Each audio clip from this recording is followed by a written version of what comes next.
Welcome to the Lawyering Peace podcast series, where we explore the art of diplomacy and the legal frameworks that underpin peace processes.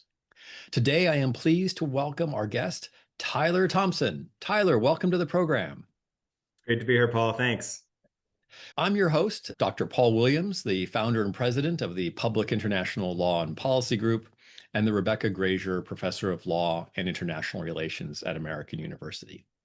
Now, my discussion with Tyler today will focus on the future of AI-assisted negotiations and the ways in which artificial intelligence, working in tandem with human judgment, can help deliver strong negotiation outcomes across both the public and private sectors. Tyler is a former negotiator, legal advisor, and senior government official with nearly 2 decades of experience advising complex, high-stakes negotiations across both the public and the private sectors. He was the founding member of the United States Department of State's Negotiations Support Unit. He served as the Atrocity Prevention Advisor at the USAID and as senior expert on negotiations and peace processes support at the United States Institute of Peace.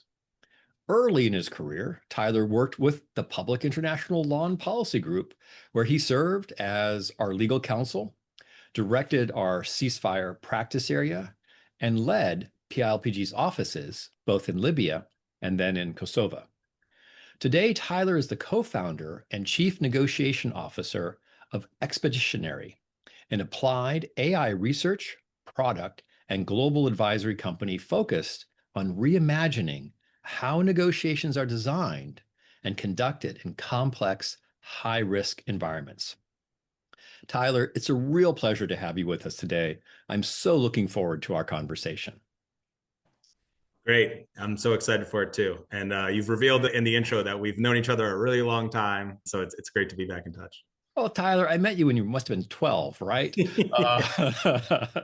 Well, let's jump into one of my favorite questions to ask superstars like yourself, which is walk us through your journey of how you got to where you are today. What drew you to this work, and how did you ended up being a co-founder of an AI startup for peace processes and negotiations?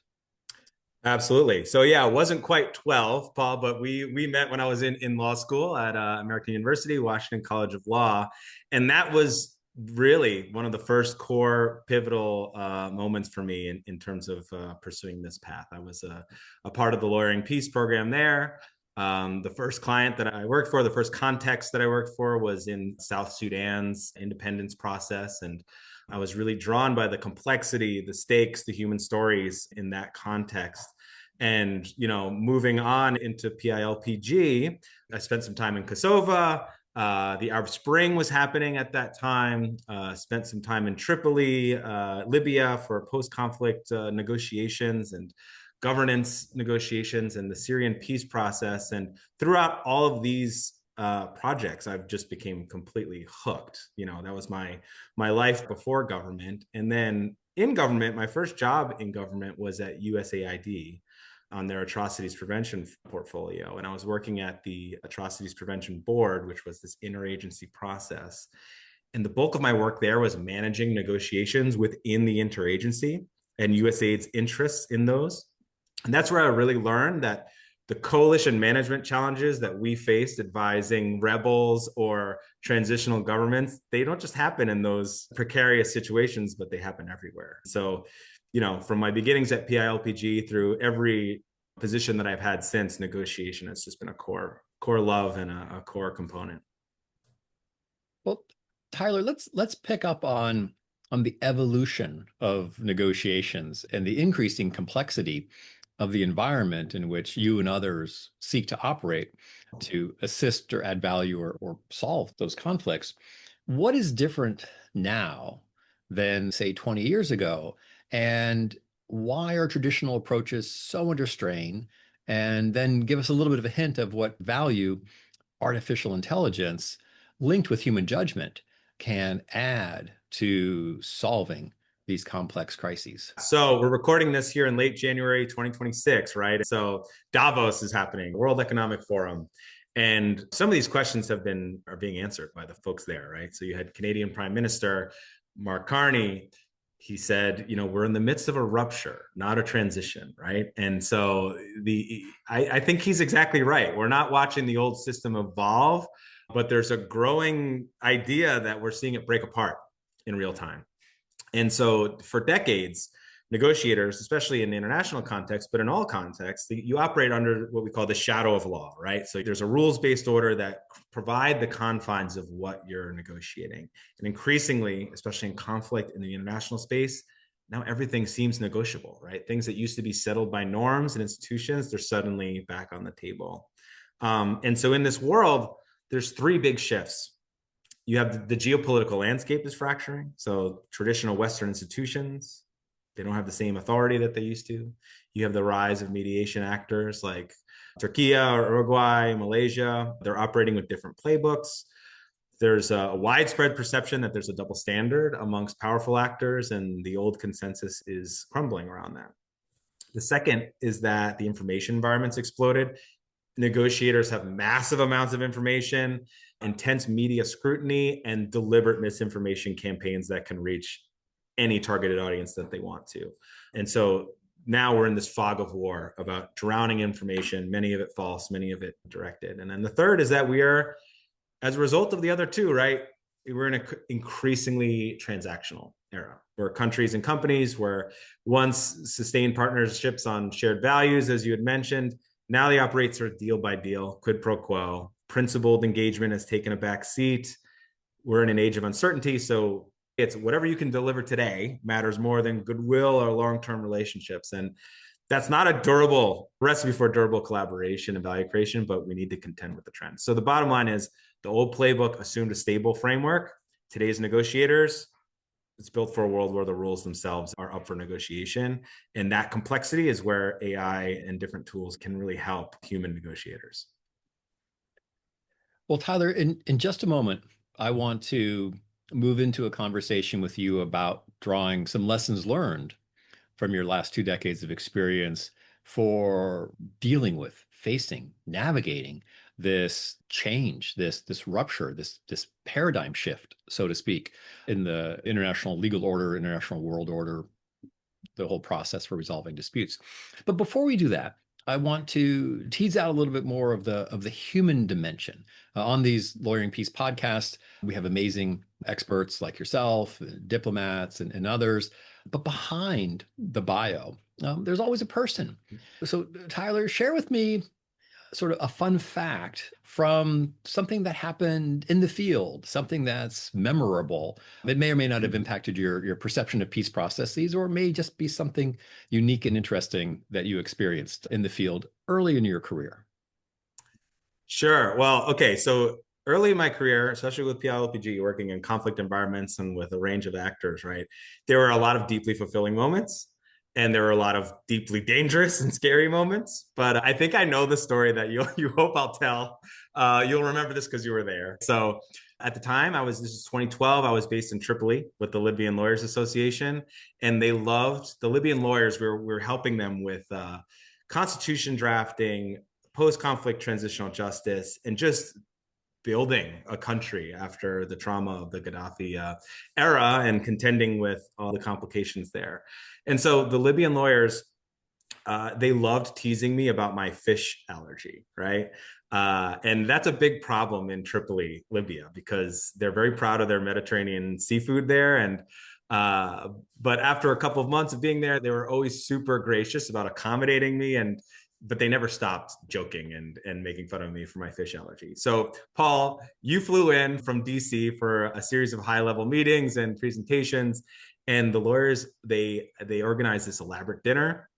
And naturally, they had all their finest seafood. But then they announced to the table that they had a special surprise just for Tyler because he doesn't eat the fish. And out came a platter of sheep's heads, beautifully cooked sheep's heads, but with the eyes and brains reserved specifically for me. And they told me it was a great honor and that I must eat it. Now the thing is, it actually was a great honor. It's a traditional Libyan celebration dish, especially after Eid. But they knew exactly what they were doing by putting me on the spot in front of my boss, and who just flew halfway around the world. And so I looked at you, I looked at them, I picked up my fork, and I went for it. I ate the whole thing, the eyes, the brains, and they loved it. They were laughing, and I think it's really when I fully won them over, and it might have been when I won you over too. But sometimes, the most important move is some trust building thing that happens nowhere near the table or nowhere near your work. It's just something like that. But I'll never forget eating sheep's heads and eyeballs in Tripoli, Libya. Well, Tyler, we just last night we celebrated Burns Night with some of our Scottish friends, and of course there was haggis, which is a little similar, but without the social pressure that you had Exactly. experienced in Tripoli. No, and I remember those days and that time, and that was so important because our Libyan friends and colleagues had grown up in an environment where you did not trust anyone, other Libyans or internationals, certainly not Americans. And here they were working, elbow to elbow with us on the Constitution, transitional justice, development of laws, and that was a great show of appreciation for your work, and then also that camaraderie and that mutual trust. Exactly. Exactly.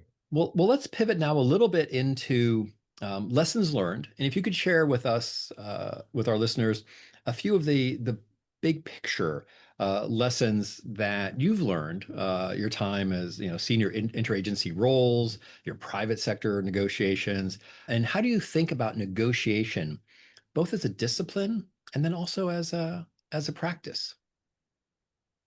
Yeah. I mean, so it might sound obvious, but it's to always think about the interest landscape of all the actors involved, right? So spend a lot of time at the National Security Council.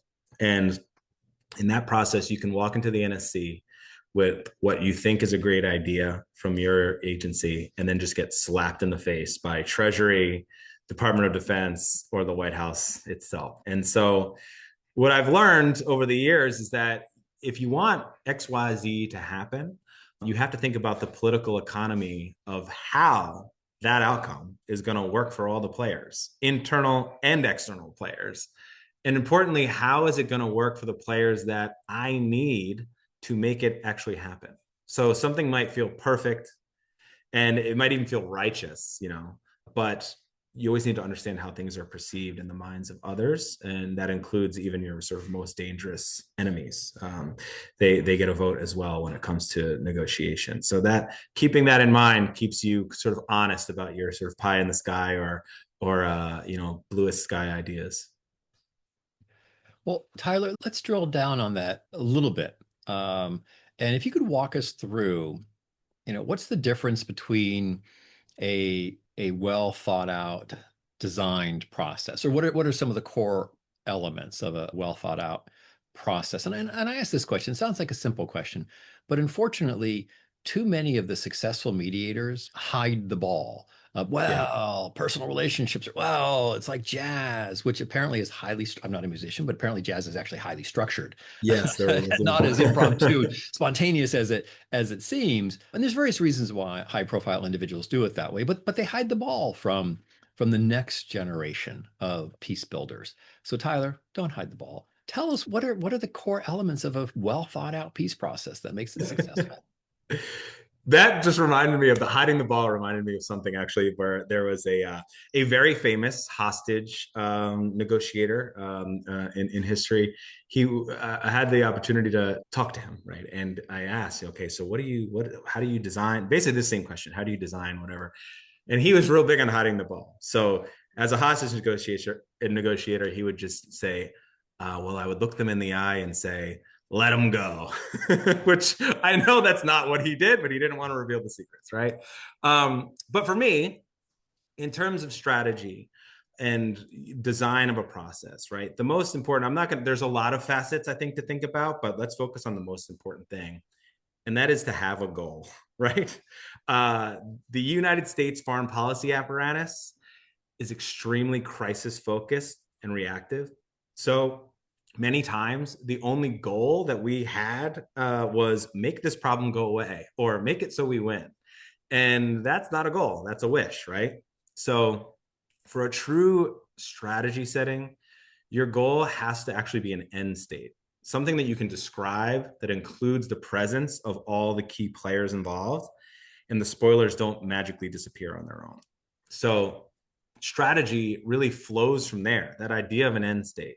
And it needs to be specific enough that you know all the tracks required to get there, but the strategic pathways, they have to have that room for broad flexibility as the game plays out. Because as you know, a lot of drama occurs in every high stake negotiation. So your planning has to be derived in this end state logic, but it also needs to account for very intense swinging contingencies. So that just having a clear articulated end state is or a series of end states is something that, believe it or not, a lot of large enterprises don't do, including governments, when they plan their negotiations. The second, and this is classic negotiations theory, right, is knowing your own BATNA. And if your listeners all know what a BATNA is, but for those who don't, it's your best alternative to a negotiated agreement, understanding what the alternatives are, made famous by Bill Urey and Getting to Yes. But it's really important to know what your best alternatives are and to know what everybody else's are, because there's a reason why it's foundational. If you don't know your own BATNA, it shows that you don't understand your own goals and you don't understand your own options, which means you don't understand your leverage. And if you don't know everyone else's alternatives, then you don't know your stakeholders, right? And so that is those two things would be the beginning of sort of Tyler's how-to on designing a negotiation approach. Well, that makes sense. I remember you telling me about road trips your family used to take from exit 16 in New Jersey is where you would start out. 109 on the Parkway, yeah, Jersey. And same with my family, but you never got in the car, got in the highway, and then, mom, dad turned around and said, "So, where do you want to go?" You knew you had a triptychs or a AAA guide or MapQuest back in the day. You knew where you were headed. Let me ask you about blind spots. You've been in so many negotiations and you've advised parties. I know the Syrian opposition that we worked with, the other ones we've talked about on sort of building, identifying their BATNA, building a strategy. But what are some of the blind spots that your former pro bono clients have bumped into, and you're like, wow, how could they not see that coming? And then a little bit on how can AI help with that? And then my next question is going to be to talk more about expeditionary and what you're building in expedition and how that's going to work. But let's ease into that by what are the blind spots that you've seen, and how can AI help with those blind spots? Yeah. So one of the biggest sources of blind spots, like things happen fast in both business where you're under deadlines and there's windows of time that grow or mostly shrink. And then in government, you're dealing with crisis all the time, right? And so what ends up happening is the focusing on only the thing in front of you, right, is creates challenge, because it creates this like momentum of what your last meeting was about, and you can lose the forest through the trees by just getting that tunnel vision of like, okay, what's the next meeting? I got to talk to this guy because he's super important, and et cetera, et cetera. It's really easy to lose your strategy by taking that approach. There's a double-edged sword. One is not caring enough about the relationships, which is, folks have heard that a lot in negotiation coaching. But the other is also caring too much about specific relationships, right? And this is something that happens a lot in government, right? So there's people, actors out there that know how to talk to the United States government, right? There's a language that U.S. government officials speak, and there's a way to make government officials feel comfortable. And what happens is, just by pure affinity, right, of the ease of the conversation, those folks are the ones you keep going back to because it's easy to talk to them. They're not difficult, right? But if you lean too much, or if you view the landscape too much in the frame of those folks, you miss a lot, you get surprised, and you lose understanding of the folks who are more difficult to talk to or have different frames of communicating that you're not used to, right? And so you have to have this dual thing of nurturing and caring a lot about your relationships, but also not going down the path of least resistance and having that completely frame what your reality is. Related to that is missing out on the systems nature of problems. It's very rare that a single bilateral relationship is going to unlock your whole problem set. And related to that is not seeing the whole stakeholder map, right? Surprise often comes from stakeholders that were completely missed or not taken into account, which is usually a symptom of that cause before of having tunnel vision in your relationships. And so we can get into it in a little bit, but AI really helps to parse out that stakeholder landscape to say, hey, your last, 3 out of your last 10 meetings were with this same person and you seem to keep going back to them. Let's unpack why and who are you missing, because you keep talking to this person that's easy to talk to and might be your buddy. Well, Tyler, let's dive in now to AI with that sort of preview. You've co-founded Expeditionary. We've brought together veteran negotiators, intelligence professionals, and artificial intelligence researchers, those on the cutting edge of developing AI. What problem are you trying to solve with the launch of this new venture? Yeah. So at Expeditionary, the problem we're setting out to solve is it's related to this friction that occurs and a loss of value that occurs at the intersection of scale, complexity, particularly in high stakes negotiations for large institutions, right? And so we found that even the most well-resourced institutions, whether it's the US government or a large Fortune 500 company, they suffer a lot of loss in the value that they attain in negotiations across three major areas, and that's intelligence, strategy, and operations. So first is the intelligence, right? So large enterprises and governments, they're drowning in information. There's a vast amount of data, signals, but they lack integrated methods and tools to analyze, contextualize, and translate that constant flow of information into actionable operational decisions for right now. Even the US interagency has a lot of difficulty with this. And the key insights, they remain buried in that noise and complexity. You're missing risk and you're missing opportunity. On strategy, right? So there's this persistent challenge. We've kind of touched on it before, but big organizations really struggle with developing cohesive, defined, overarching strategies without those clearly articulated end states. Strategies remain vague, they fall apart with the first contact to reality, and they fail to provide that necessary clarity for your successful execution of your deals, right? And then the last piece is on that operations. So big organizations always have silos, right? And so when you combine unclear strategy with friction, where finance is competing with public relations, is competing with some other aspect of your organization, that creates infighting and lack of cohesion and folks that are fighting against each other at the negotiating table. And it leads to a lot of unforced errors and a lot of value leakage. And so at Expeditionary, we are hoping to bridge the gap between all of these different problem sets, and by leveraging AI to build a platform for whole enterprise teams to work together, collaborate, solve these three problems together in a way that they're not missing what's going on. They know what their role is. And then if an issue arises, they can raise it quickly and the whole system responds. Well, Tyler, as my daughter would have said years ago, clearly you're a Tigger from Winnie the Pooh. Energy, excitement, can do, things are exciting and challenging and fun. She used to also tease / mock me for being a Tigger.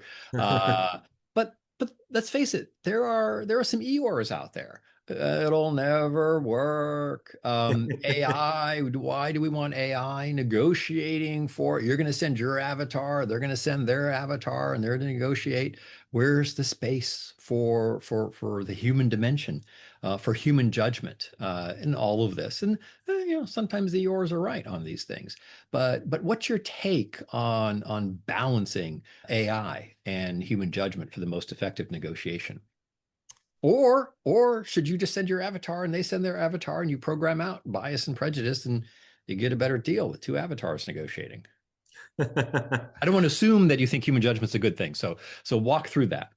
Yeah, yeah, absolutely. I mean, we, especially now with the AI hype cycle, we need Eeyores out there. We need people reminding us that we don't want machines to replace humans. Like that is not what that's not going to bring about the world that we want to see happen, right? And so, what we are building at Expeditionary, and what I think AI companies should be focused on, right, is this idea of synthesis, not substitution. So our philosophy is that AI does not and cannot replace human judgment. It elevates it.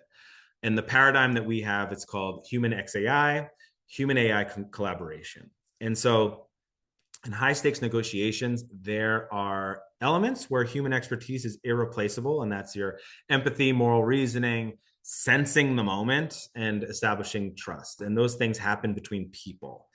What AI is built to do for our clients and for our system is processes that humans are really bad at, right? So that is processing scale. We talked about that before, about all this information, delivering what we call contextual awareness. The second is mitigating cognitive blind spots. There's tried and true cognitive behavioral research about the things that humans are bad at, right? And so the AI systems can help us to uncover and elucidate our biases so that they're not draining value in our negotiations.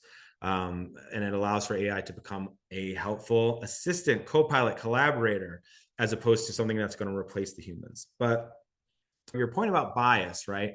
And I mentioned this a little bit, but the human bias and prejudice is clearly detrimental to a rational outcome in negotiations, right? But you cannot replace human bias with a perfect algorithm, because there's no such thing as a perfect algorithm. And AI models are trained on human data, and bias comes in.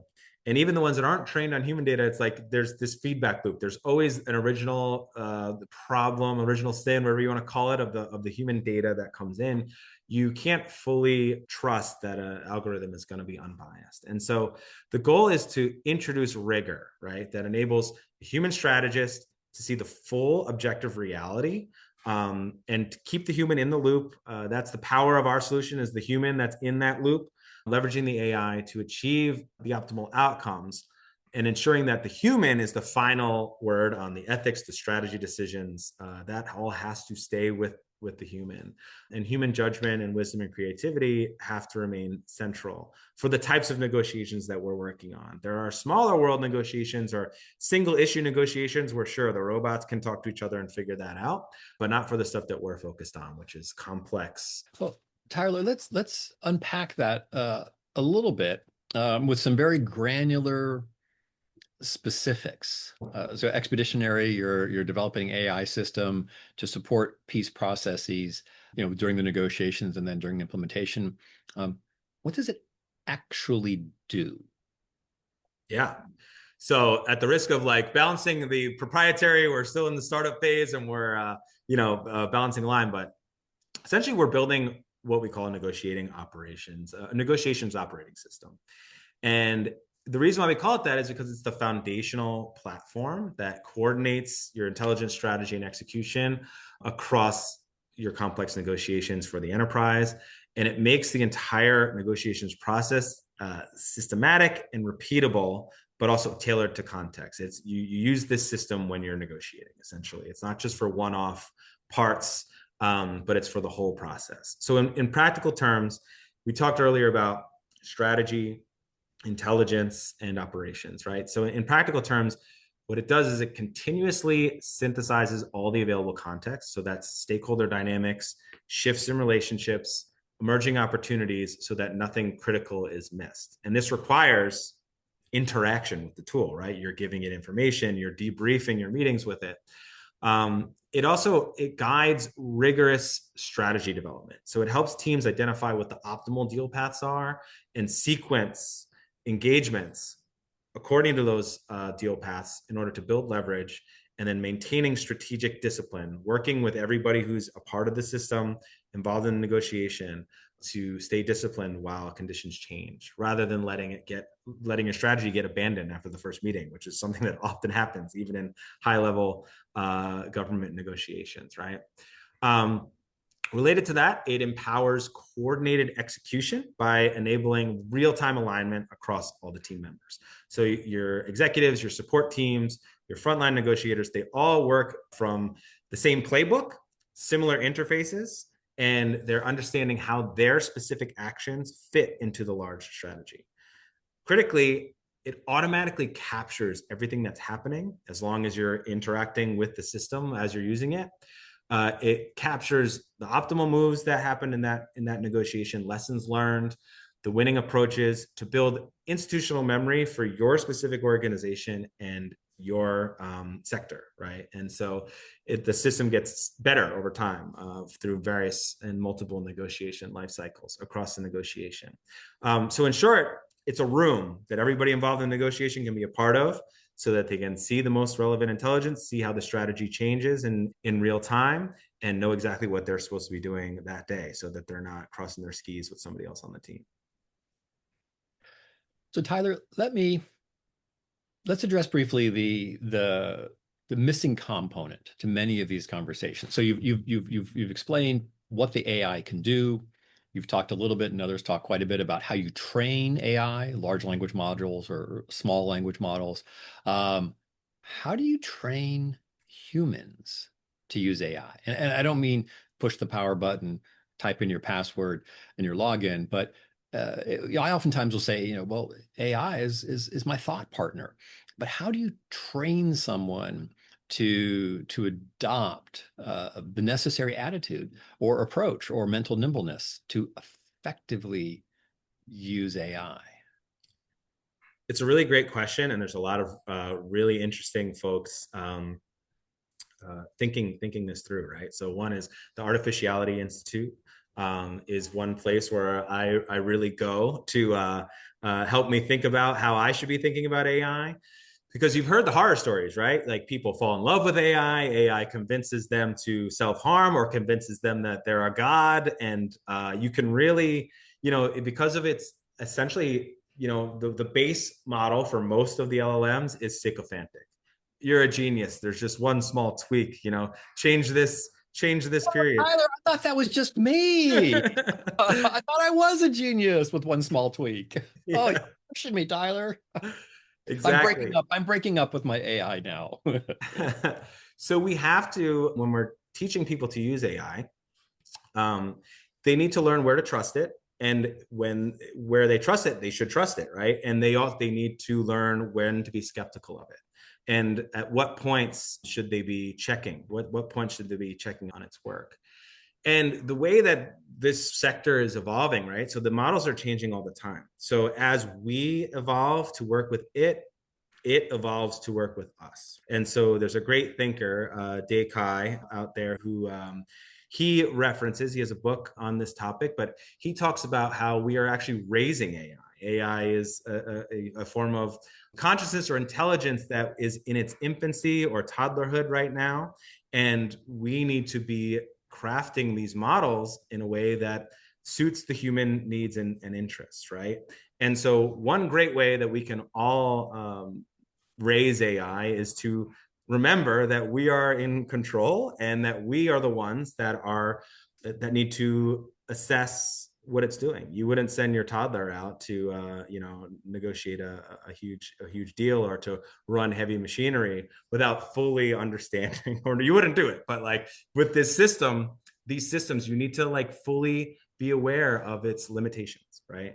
And not drink the Kool-Aid when it's being sycophantic with you about how great your idea is, or about how it's very certain about certain findings, et cetera. Oh, so we have to helicopter parent our AI model. Wow, you're bringing helicopter parenting back in, Tyler. It was going to FAFO or whatever it was as a new parent model. But okay, I can make some use of my helicopter parent skills here with my AI. Tyler, let's talk a little bit. Let's move off of the practicalities and talk a little bit about some of the bigger picture ethical questions. There's a raging debate out there about power imbalances. They exist, military, economic, cultural, all kinds of imbalances exist between people, between corporations, between companies, between countries. Um, is AI going to exacerbate that, make it worse? Or on the other side, which for my bias is where I tend to sit, is, whoa, this is a great tool to level the playing field, mostly because you and I in the past, all of our clients have been non-state armed actors, disenfranchised groups, self-determination movement. So any technology helps to level up the playing field vis-a-vis governments. Or am I smoking dope? And this is actually just going to continue to distance. Yeah. I think this is probably the most important question that we face right now when it comes to technology and how these AI systems work. I I think it can level the playing field, but um, we shouldn't think that a technology is going to save us from something that human systems have embedded or baked into the cake, right? And so we really do need to use AI to enhance the best parts of human judgment and not just make us faster or more efficient, right? And so the risks are real, and there's a few that should be mentioned, right? The first is the energy problem, right? So these advanced AI systems, they require massive amounts of computing power, and energy technology, it's going to be a while before it catches up to this need, whether it's nuclear or other sources that aren't pretty heavy duty pollutants, right? So there's real environmental costs. So before like the tool itself creating power imbalances, the mechanism by which you have the tool is this massive power use, and we can't ignore that. And so there are pathways, right, for these systems to get more efficient, and that's going to be something that needs to be invested in. And we can get into AI bubble stuff, but now because so much investment is going into the major power that's needed, there's going to be people that push back on efficiency a little bit there. But I think the way that we're going to solve this is through the efficiency of the models. We need to get them to be way more efficient, way less exploitative of power. The second big issue that we all face is this de-skilling risk. So you mentioned before, like how do we best use AI? And if we lean too heavily on AI, we're going to lose our ability to think creatively and to develop complex strategies ourselves. The human has to stay in the driver's seat. You have to use your brain, right? So AI should be your co-pilot, not your autopilot. But here's where I do get optimistic, right? And this is something I touched on before. So first, AI can really help us overcome our own biases. So like I said before, humans make bad decisions all the time because of ego, because of blind spots, because of plain emotional reactions, prejudices that we've learned along the way. Well-designed AI can act as an objective check on our own thinking. It forces us to think more clearly, define our values, and question our assumptions. And so that rigor, I think, could potentially lead to more principled decisions. The second is we can build AI, right, that's culturally aware. There's a study, I don't know if you saw it, I think out of Harvard, that said that many AI systems carry Western cultural bias. And I think that they found that it was somewhere between Dutch and American, right, in the way that LLMs process and deliver its findings. And so responsible deployment means that you are aware of the cultural biases of the tools themselves. And so there's a few companies and projects out there, one of them being Latimer.ai, that are showing us how to do this, having culturally aware AI models that understand different cultural lenses, right? And that's important because these systems are built on language, and language is a deeply cultural way of deriving meaning, which means that if you're speaking a different language coming from a different culture, meaning is derived in different ways. And so this really is a core thing that we need to solve, and I think that we can solve in when it comes to these things. But yeah, I hope you're catching the theme here, which is that we shouldn't be automating these hugely important issues, right? This is about human AI partnering together And each of those two types of entities, right, understanding the limitations of the other and making each other better. Tyler, that's really helpful. And with respect to the first problem that you identified, the growing demands on energy, like I got to tell you, my AI thinks that my thoughts on cold fusion are brilliant, and I'm just a couple steps away from thinking through the solution to cold fusion. So you can put that one aside. I think we're good on that. You The joke, but there's a lot of there's a lot of stuff written now about how fake citations are making their way into journals, medical journals, law journals, where it's like we're building on some sycophantic thing that said somebody was right, and it's like we need to be double and triple checking the people who are building our nuclear reactors or making our legal arguments for us to make sure that they're using their brain. Tyler, only you and I would equate legal arguments with the construction of nuclear reactors. They're both so central and so crucial. Yeah. That's the bias here at Loring Peace. Exactly. I programmed my AI to have that bias, so we're okay on that one.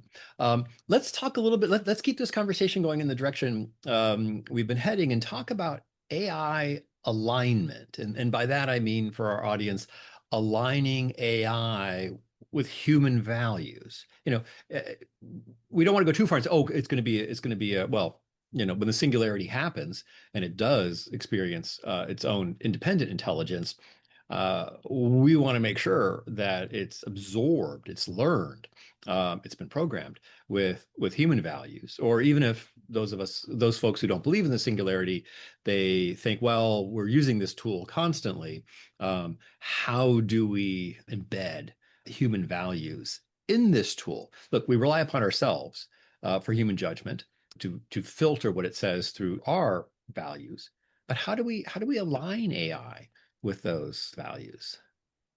Yeah, so it's really, I mean, it is a lot of it is foundational in how folks are designing the applications that they are using AI within. So for us at Expeditionary, we are very deliberate in designing both structural, foundational value bedrocks, right, that the system is built on, but also moments where the system will not make an assumption. It will say, we need the human here for this. This is not something that I'm going to do as the AI, which is, I think you need both of those things. So, you can teach it values, but you also have to have it consult the human, right? When it can't rely, it's a machine, right? It doesn't have morals or wisdom in the same way we do. And when it needs those morals and wisdom, it should always consult the human, right? And so what are those irreplaceable human elements, right? So one is the empathy and relational trust.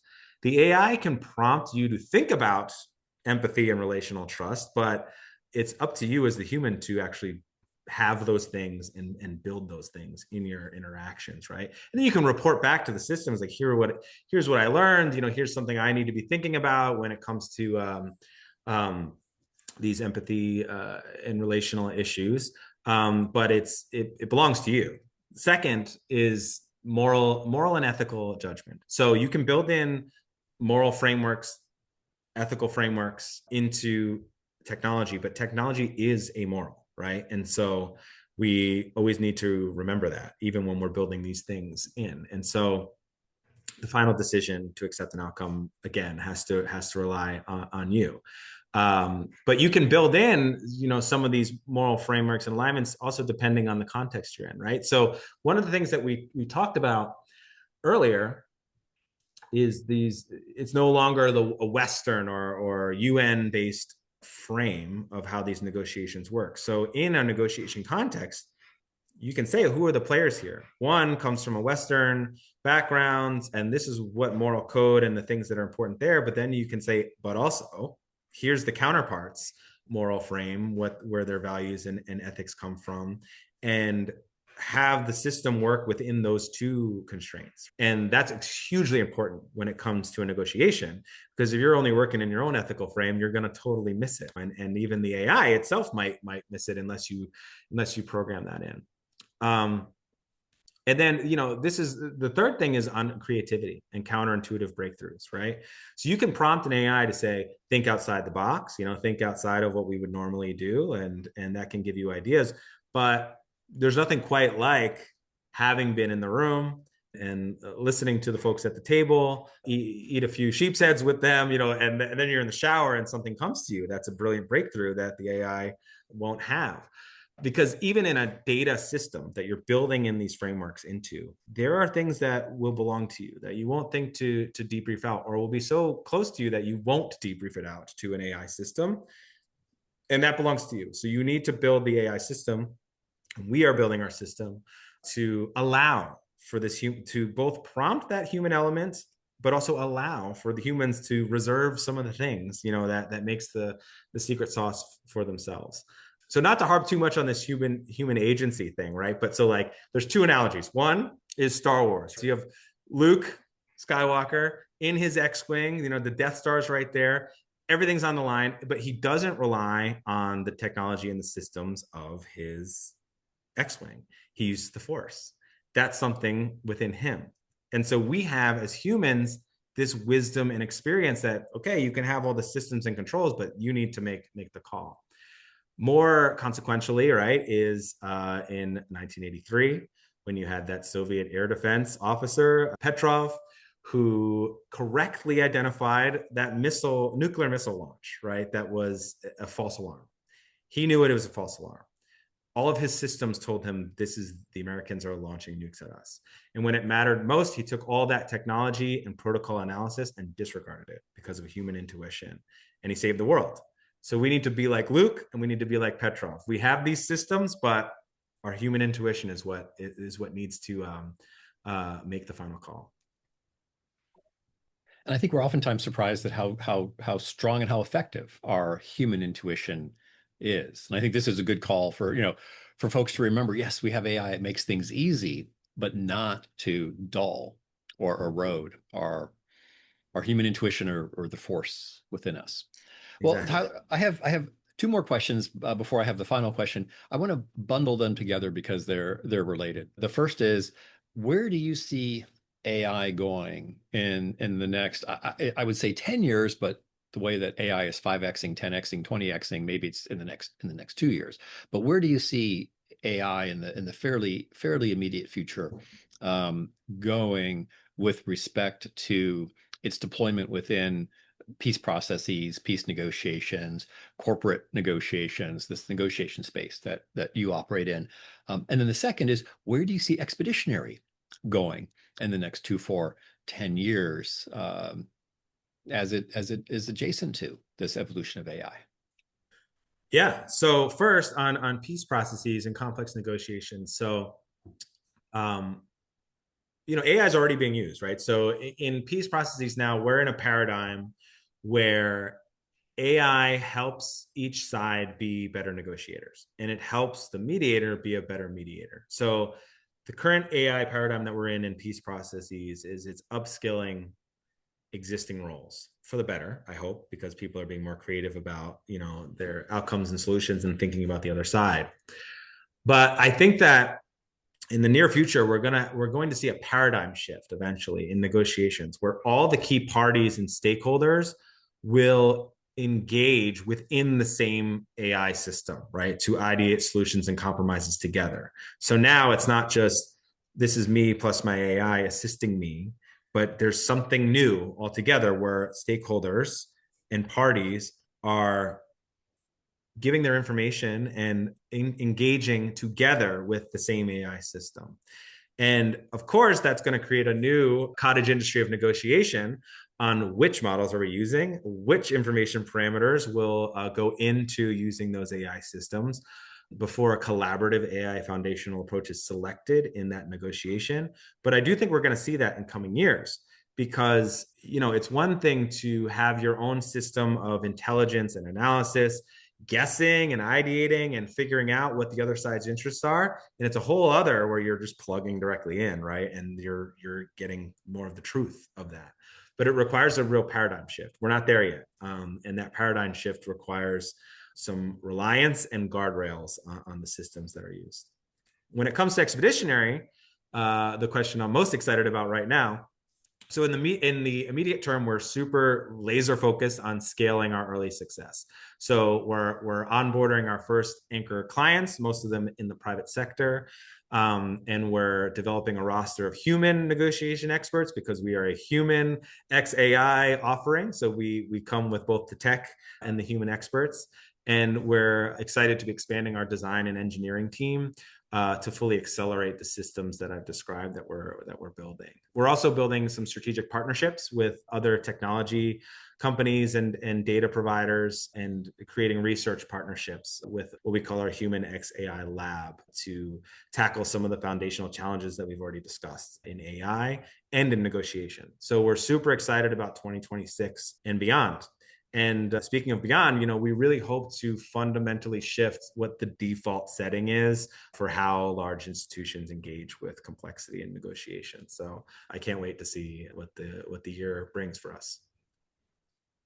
Well, Tyler, let me end with my last question, which is a key takeaway. And I want to give a context. We have thousands of listeners to the Lawyering Peace podcast series, senior professional, mid-career professional, young professionals. But I like for this last question to be focused on our young professional colleagues who are listening. And many of them are thinking, no doubt, well, I know because they text me and they say, ask this question more specifically, Paul. They're listening to this conversation and they're saying, oh, Tyler, 20 years ago, he was in law school. And then, wait, what? He went to Libya to work on the Constitution, and he went to Kosovo to head up the program there on rule of law. And then he was involved. Okay, Geneva's a little different, but okay, he went to Geneva for the Syrian peace process, and now he's co-founding his own AI startup on peace negotiations. What is one of the key takeaways to the key to your success? Don't say waking up at 5 a.m. Or one of those things that you get, Instagrammed to you on Friday afternoons that, oh no. But what are maybe one, maybe two of your attitude, your philosophy, your approach, or just your frame of mind that has contributed to this extraordinary professional success? Yeah, I mean, I've always been a bit of like maybe a contrarian isn't the right word, but I've always tried to like if I see everybody zigging, I want to zag a little bit, right? So whether that's everybody in law school wants to go be a corporate lawyer, it's like I'm going to go with these weird peace negotiations guys and Paul Williams here and go on this path of conflict, right? I kind of thrive on that sense of like, okay, what's everybody doing? What are they missing? What can I be involved in to help? Right, to help avoid either catastrophe, which was my whole world in the atrocities prevention space at USAID, or why aren't we leveraging AI tools in ways that they could be super helpful in negotiation? So there's that. It's like a little bit of confidence in your own intuition, which kind of goes back to what I was talking about with AI. It's like don't forget your own brain and your own ideas about how things ought to be. And it really does tie into the AI space because there's all these studies about your cognition. It can meld with this thing, and most of the LLMs, they're designed on the mean, on averages, on the well-beaten path. I mean, it literally is just trying to predict the end of your sentence. So if you rely on that too much, you go down the most average path, right? And so you always have to keep that in mind, right? And think, okay, where the AI is telling me to zig, everyone in my life is telling me to zig, maybe it's time to zag, right? And that's something that I think I take with me in all these different quirky steps of my career and life. Well, Tyler, over the last 20 years, I have seen you zig and zag. So you have the capacity to do both. Well, Tyler, thank you for joining us and for sharing such thoughtful reflections on the future of negotiation, technology, the evolution of human judgment, and the future for expeditionary. So excited to hear about that. And thank you to our listeners for joining us on another episode of Lawyering Peace. We look forward to continuing these conversations in future episodes.